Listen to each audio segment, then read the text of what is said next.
Bienvenidos hermanos al culto virtual de la Iglesia Bautista Amistad en Cristo. Una vez más, espero que todos estén muy bien y muchos saludos a todos. Antes de continuar, vamos a orar. Oremos. Señor, por favor, bendice mis palabras, bendice ese tiempo que tenemos juntos, bendice a cada oyente, Señor. Y Señor, que ese tiempo sea para tu gloria y honra. En el nombre de Jesucristo, tu Hijo, oramos. Amén.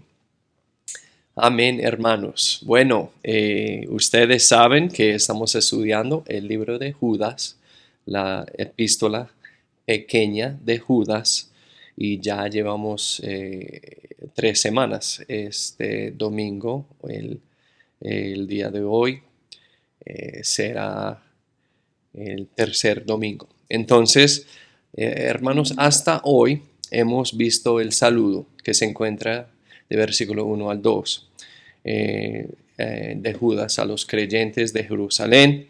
Allí vimos el lado tierno, ¿cierto? El lado tierno del pastor cuando se presentó como un siervo humilde de Jesucristo que deseaba el bienestar y crecimiento espiritual de su audiencia.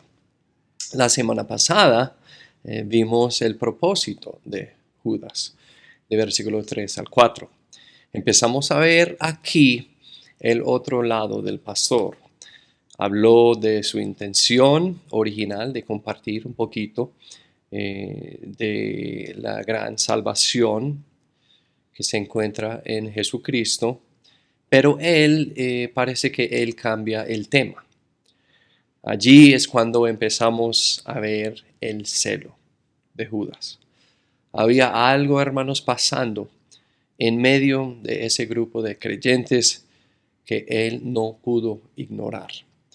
Habían entrado algunos hombres, como dice la palabra de Dios, encubiertamente en la iglesia y estaban empezando a corromper el orden de Dios.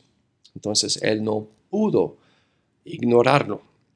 Hermanos, hoy vamos a continuar y ver cómo el pastor celoso claramente ahora muestra los colmillos a esos falsos maestros y advierte de una manera franca y convincente a los discípulos de Jesucristo sobre el peligro de ellos.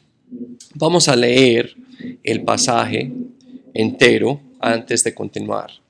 Se encuentra de versículos 5 al 16. Vamos a leerlo. Quiero pues recordaros, ya que una vez lo habéis sabido, que el Señor, habiendo salvado al pueblo, sacándolo de la tierra de Egipto, después destruyó a los que no creyeron, y a los ángeles que no guardaron su dignidad, sino que dejaron su propia habitación, los ha reservado bajo oscuridad en cadenas eternas para el juicio del gran día.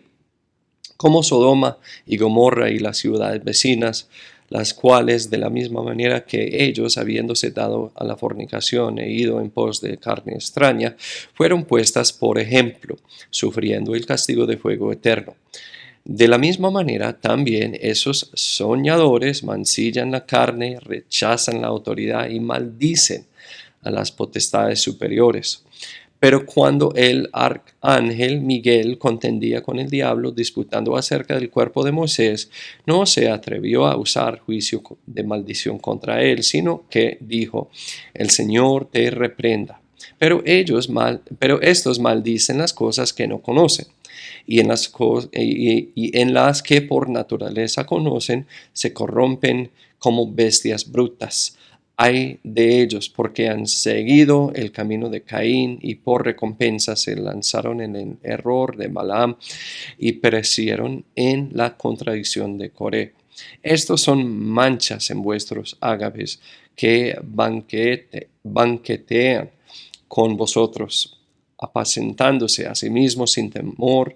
Son nubes sin agua, las cuales son llevadas de acá para allá por los vientos, árboles otoñales sin fruto, 2 veces muertos y desarraigados, fieras ondas del mar. que espuman su propia vergüenza, estrellas erráticas, a las cuales está reservada la oscuridad de las tinieblas para siempre. De estos también profetizó Enoc séptimo desde Adán, diciendo: He aquí, el Señor viene con decenas de millares de santos para ejecutar juicio contra ellos, contra todos, y convencer a todos los impíos de entre ellos de todas sus obras impías que han cometido impíamente, y de toda palabra dura que los pecadores impíos han hablado contra él. Estos son murmuradores, querellosos, andando según sus concupiscencias, y su boca habla palabras infladas, adulando a las personas para sacar provecho. Entonces, hermanos, aquí vemos la idea que vamos a mirar esta mañana, y pues vamos a empezarlo esta mañana porque es un pasaje un poquito largo. Vamos a mirar los primeros 2 versículos de ese pasaje. Vamos a estudiar un poquito el versículo 5 y 6 y veremos el juicio contra los falsos maestros. Esta mañana será la parte número 1. Entonces, vamos a continuar. Vamos a continuar. Hermanos, yo quería resaltar esa pequeña frase que se encuentra en el versículo 5 para empezar. Dice: recordaos ya que una vez lo habéis sabido. Hermanos, esta palabra es clave porque nos dice algo de la audiencia de Judas y también de los creyentes en general. ¿Sabe lo que es? Es que nosotros nos olvidamos de cosas que una vez sabíamos y una vez creíamos. Recuerde, hermanos, la audiencia principal de este mensaje no son los falsos maestros, sino el pueblo de Dios, los cristianos. Ellos, hermanos, sabían mejor y no deberían haber permitido esos hombres en su medio. Eso me hace pensar en segunda de Pedro, capítulo 3, versículo 1. Vamos allá. Unos libros antes, segunda de Pedro 3, 1. Vea lo que dice Pedro. Él dice casi lo mismo. Dice 3:1, carísimos, esta segunda carta escribo ahora a vosotros, en la cual despierto vuestro sincero entendimiento por recordatorio. Entonces, hermanos, ¿cuáles aplicaciones prácticas podemos hacer de esta idea? Recordaos, como dice Judas. Hermanos, pendientes, por favor. Pendientes, hermanos, de lo que hemos aprendido. Eso es lo que quiere decir Judas. Eso es lo que quiere decir Pedro también. Muy pendientes con lo que hemos aprendido y lo que estamos aprendiendo en ese momento, en el presente. Y más que todo, hermanos, que lo pongamos en práctica. Por favor, por favor. Siguiendo adelante con el versículo 5, yo quería resaltar esa próxima frase que dice: habiendo salvado al pueblo, sacándolo de la tierra de Egipto, después destruyó a los que no creyeron. Hermanos, Dios había liberado a los israelitas de su esclavitud. ¿En dónde? En Egipto. Y como dice, vamos a leer ese versículo, si quiere ir juntamente conmigo a Deuteronomio capítulo 4. Dios había liberado a ellos con mano fuerte y brazo extendido, como dice Deuteronomio 4:34. Vamos allá. Dice 4:34, a intentado Dios venir a tomar para sí una nación de en medio de otra nación, con pruebas, con señales, con milagros y con guerra y mano fuerte y brazo extendido y grandes terrores, como todo lo que hizo con vosotros Jehová vuestro Dios en Egipto ante tus ojos? Hermanos, noten algo importante aquí. Ellos habían experimentado las señales y milagros de Dios.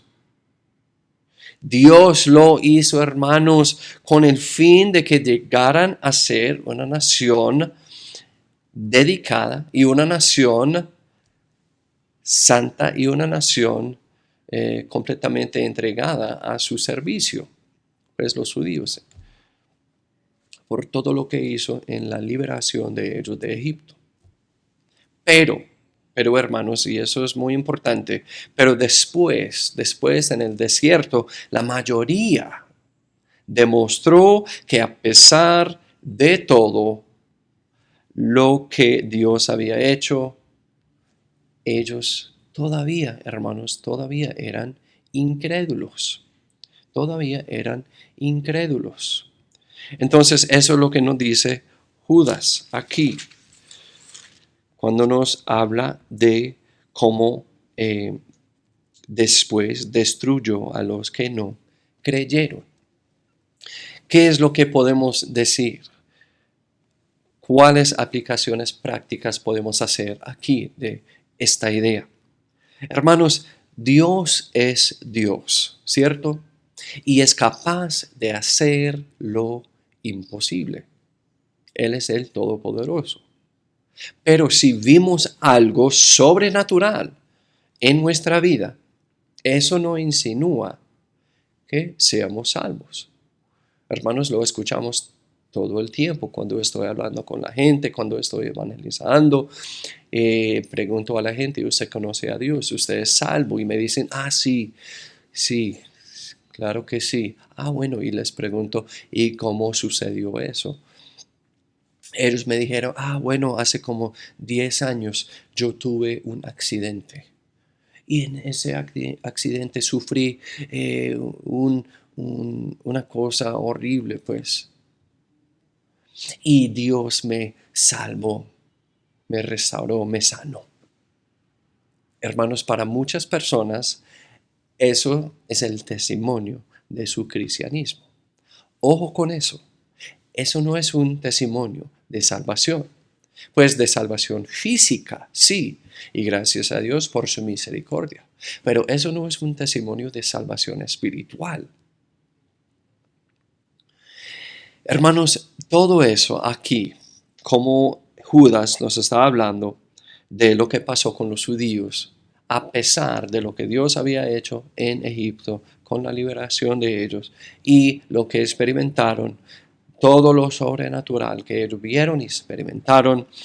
Hermanos, eso nos enseña algo importante de lo que estaba pasando en medio de ese grupo de creyentes, la audiencia de Judas.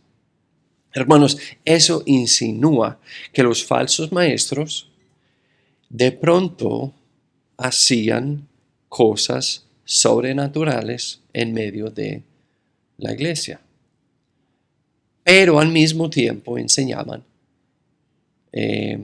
una falsa doctrina. Hermanos, Dios tiene un propósito con todo lo que dice, y Dios ha incluido ese versículo refiriéndose a esa historia del Antiguo Testamento con Dios, los israelitas, los milagros y todo eso en la liberación de ellos de Egipto. Parece que algo parecido, me imagino, estaba pasando, y vamos a llegar a eso un poquito más adelante. Algo parecido estaba pasando por medio de esos falsos maestros en medio de los creyentes. Entonces, hermanos, ojo con eso, porque a veces nosotros caemos en esa trampa, pensando si alguien tiene la capacidad de hacer lo sobrenatural, si hemos experimentado un milagro, si hemos visto algo, una sanidad. ¿Y qué es lo que pensamos de inmediato? Dios es el autor de todo eso. Hermanos, cuidado, cuidado.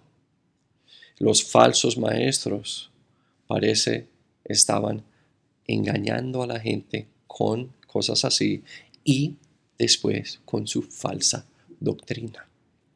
Siguiendo adelante, versículo 6, lo que quería resaltar aquí en ese versículo es donde dice, y a los ángeles que no guardaron su dignidad, sino que dejaron su propia habitación.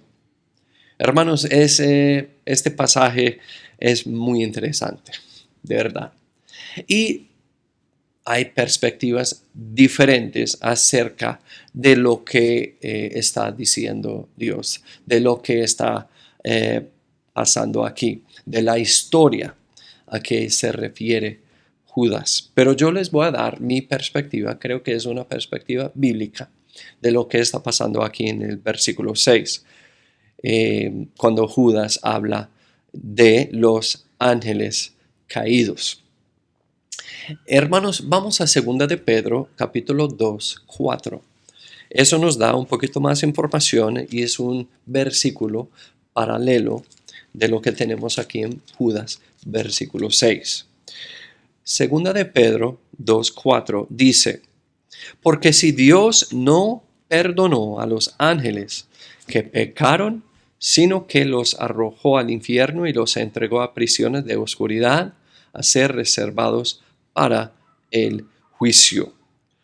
Entonces, hermanos, estos ángeles aquí que no guardaron su dignidad, o sea, que eran seres celestiales, que eran seres celestiales hechos para servir al Dios Altísimo, dice Judas, no guardaron su dignidad. Hermanos, por tanto, dejaron su habitación. Hermanos, eso quiere decir que salieron del tercer cielo. Cuando ellos, juntamente con su líder, ¿sabe quién es? Su líder, Satanás. ¿Y qué es lo que pasó? Cayeron todos del cielo. Vamos a Isaías capítulo 14. Vamos a entrar en un estudio bíblico acerca de los ángeles caídos. Pero ese pasaje es muy interesante y muy importante también para poder interpretar lo que tenemos aquí en Judas. Isaías 14, 12. Vamos a empezar allí y leer hasta el versículo 15. Dice, ¿cómo caíste del cielo, oh Lucifer, hijo de la mañana? Cortado fuiste por tierra, tú que debilitabas las naciones. Tú que decías en tu corazón, subiré al cielo en lo alto junto a las estrellas, de Dios levantaré mi trono, y en monte del testimonio me sentaré a los lados del norte.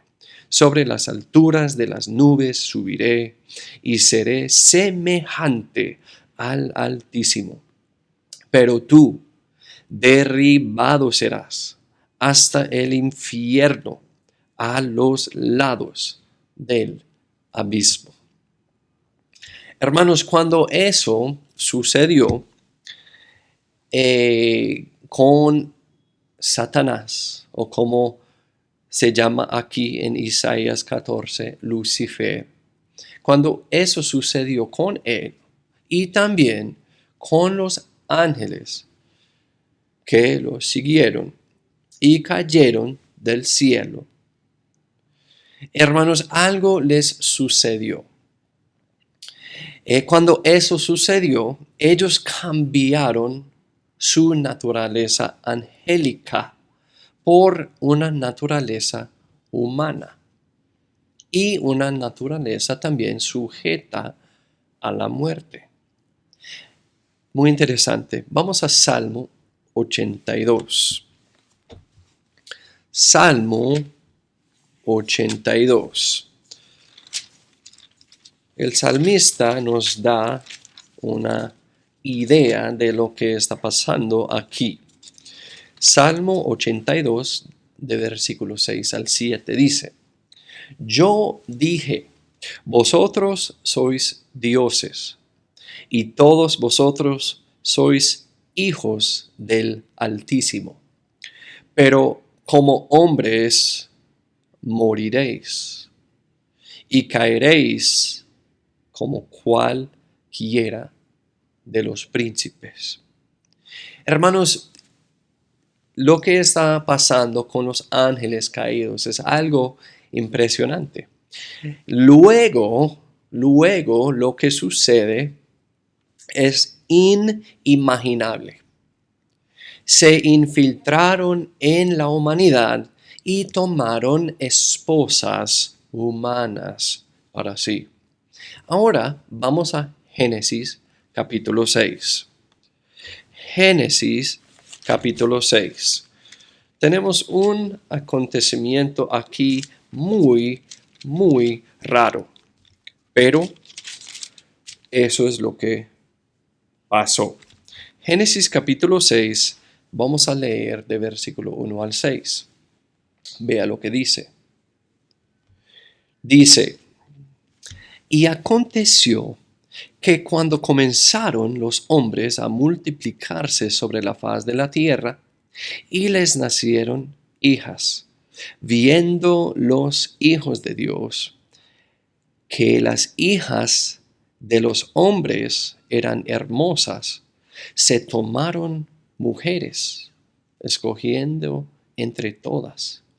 Y dijo Jehová, no contenderá mi espíritu con el hombre para siempre, porque ciertamente él es carne, mas serán sus días 120 años. Había gigantes en la tierra en aquellos días. Y también después que entraron los hijos de Dios a las hijas de los hombres y les engendraron hijos, estos fueron los valientes que desde la antigüedad fueron varones de renombre. Y vio Jehová que la maldad de los hombres era mucha en la tierra y que todo designio de los pensamientos del corazón de ellos era de continuo solamente el mal. Y se arrepintió Jehová de haber hecho hombre en la tierra y le pesó en su corazón. Y hermano, nosotros sabemos lo que sucede después de eso. Viene la destrucción, viene el juicio de Dios contra toda la humanidad con el diluvio, ¿cierto? Entonces, hermanos, lo que tenemos aquí en Judas, versículo 6, es un acontecimiento muy extraño. Parece que los ángeles caídos tomaron para sí unas esposas de la humanidad antes del diluvio y tuvieron hijos con ellas. Y esos hijos eran gigantes y poderosos. Y Dios lo vio y se enojó.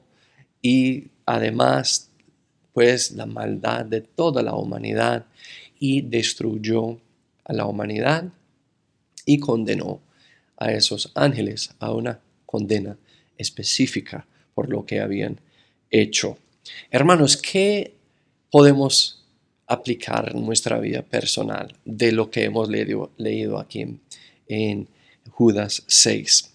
Hermanos, tanto como los ángeles, estamos creados para tener comunión y servir a Dios.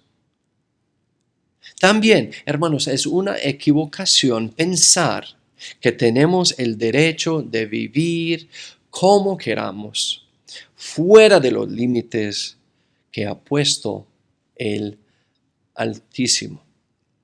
También se genera en nuestra vida todo eso, la rebeldía, por la soberbia. Por la soberbia, hermanos. Cuidado con ese pecado. Cuidado con eso en sus vidas. Hermano, también eso insinúa, porque Dios no dice lo que dice acá en Judas a los creyentes sin un propósito específico. Y el contexto Judas está hablando acerca de quiénes, de los falsos maestros.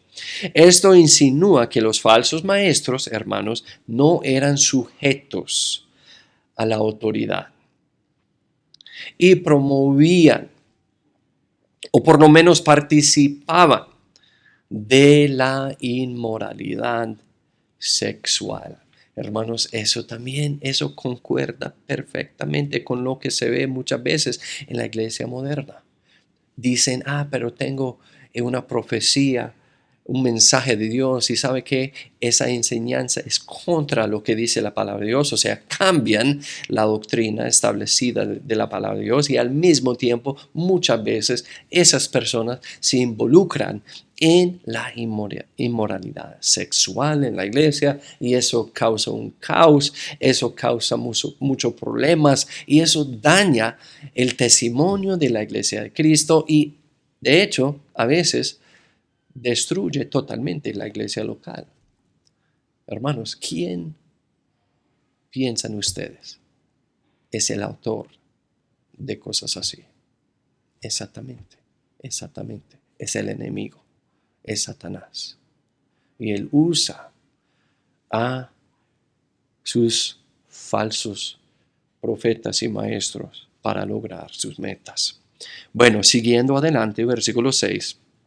Quería comentar un poquito más de lo que tenemos aquí. Versículo 6, lo que quería resaltar aquí es donde dice, los ha reservado bajo oscuridad en cadenas eternas para el juicio del gran día.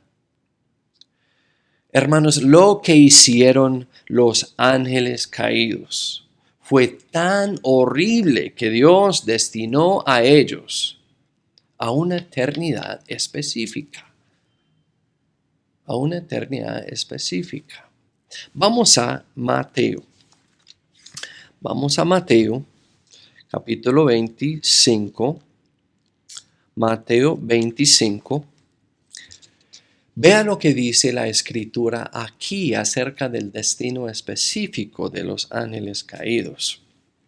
Mateo 25, 41 dice, entonces dirá también a los de la izquierda, apartaos de mí. Aquí tenemos el contexto, es el juicio de Dios. Apartaos de mí, malditos, al fuego eterno preparado, vea lo que dice aquí, para el diablo y sus ángeles. Al fuego eterno preparado para el diablo y sus ángeles. Hermanos, por lo que sucedió, Dios hizo algo específico para con ellos. Y es interesante, hermanos, también, porque parece durante la vida de Jesucristo. Ahora, ese pecado de los ángeles, eso fue hace miles y miles y miles de años, mucho antes de la vida de Jesucristo, ¿cierto? Pero podemos ver que ellos, los ángeles caídos, o también podemos decir que los demonios, aún durante la época de Jesucristo, ellos sabían de su condenación específica de Dios. Vamos a Mateo 8, 29. Ellos sabían de su destino eterno. Miles de años después, durante la época de Jesucristo y el ministerio de Él, el Señor nos da una mirada acerca de esa idea. Ellos sabían y saben de su destino. Mateo 8:29 dice, y he aquí, clamaron diciendo, aquí Jesucristo está a punto de hacer un milagro. ¿Qué tenemos que ver contigo? ¿Quiénes están hablando? Unos demonios. ¿Qué tenemos que ver contigo, Jesús, Hijo de Dios? ¿Has venido acá para atormentarnos antes de tiempo. Entonces parece que esos ángeles caídos o demonios que habían poseído ese hombre y Dios iba a hacer un milagro por medio de Jesucristo en ese momento, parece que ellos sabían y ellos saben lo que los esperan. Y eso lo que los esperan, eso está ahí por lo que ellos hicieron, por lo que ellos hicieron. Hermanos, ahora, ¿cuáles aplicaciones prácticas podemos hacer de ese versículo? Pues de lo que hemos visto en versículo 6 acerca de la condenación de los ángeles caídos. Hermanos, primero, no juguemos con Dios. Por favor, no lo hagamos. Él, hermanos, es el Todopoderoso y solamente Él. Y Él puede hacer lo que quiera hacer, cuando quiera hacerlo, con quienes quiera hacerlo. Entonces, hermanos, ¿por qué? No entiendo, pero ¿por qué la humanidad piensa que puede jugar con Dios así? Hermanos, si nos gusta o no, Él, Dios, Jehová, el Todopoderoso, Él tendrá la última palabra sobre todo. Entonces, por favor, no juguemos con Él. Bueno, hermanos, para concluir y para resumir un poquito de lo que hemos visto acá del mensaje de Judas a los creyentes acerca de los falsos maestros, y recuerde, apenas estamos empezando el pasaje. Hemos terminado con la primera parte, vamos a continuar la semana entrante con los versículos 7 para adelante. ¿Cómo podemos resumir lo que hemos visto esta mañana? Hermanos, pongamos en práctica lo que sabemos. Sí, muy importante, muy importante. Hermanos, también no seamos engañados por lo sobrenatural. Si sale, como los falsos maestros de Judas 1, si sale de una fuente corrupta. Hermanos, también estamos hechos para sujetarnos a Dios y su orden en la iglesia. No luchemos contra eso. Dios ha puesto el orden en la iglesia local para nuestro bienestar. No luchemos contra eso. Y ojo, hermanos, ojo, porque Él, Dios, Él tendrá la última palabra. Ahora, de pronto ustedes nos están escuchando esta mañana y no conocen a Jesucristo como Salvador personal. ¿Por qué está esperando? Dios quiere que todos sean salvos. Usted no puede jugar con Dios, no puede jugar con la eternidad. Dios va a tener la última palabra contigo también. Y si usted no recibe a su Hijo Jesucristo como su único y suficiente Salvador, sabe que usted va a compartir el mismo destino con los ángeles caídos en el lago de fuego. ¿Por qué en ese momento usted no toma la decisión de arrepentirse de lo que usted es delante de Él, pecador, de lo que usted ha creído y cree en ese momento que es en contra de la verdad de Dios? ¿Por qué no se arrepiente de todo eso hacia Jesucristo? ¿Y por qué no coloca su fe personal en el Hijo de Dios, Jesucristo, como su Salvador de la condenación? La Biblia dice, si aceptamos a Jesús, seremos hechos hijos de Dios, o sea, perdonados, limpiados y dados una naturaleza divina. ¿Por qué? Porque después de creer ya pertenecemos a la familia de Dios y nunca, nunca, hermanos, tendremos que preocuparnos por el destino que espera a los falsos maestros y también los ángeles caídos. Vamos a orar. Señor, gracias por ese mensaje, gracias por la atención de la gente y su fidelidad durante esos días difíciles. Señor, por favor, bendice a cada uno. Y Señor, especialmente quiero orar por los que no conocen a ti todavía, que aprovechen de ese momento ahora mismo y que acepten a Jesucristo como Salvador en sus corazones y que no esperen. Gracias, Señor. De nuevo, en el nombre de Jesucristo, tu Hijo, oramos. Amén. Amén, hermanos, que Dios los bendiga.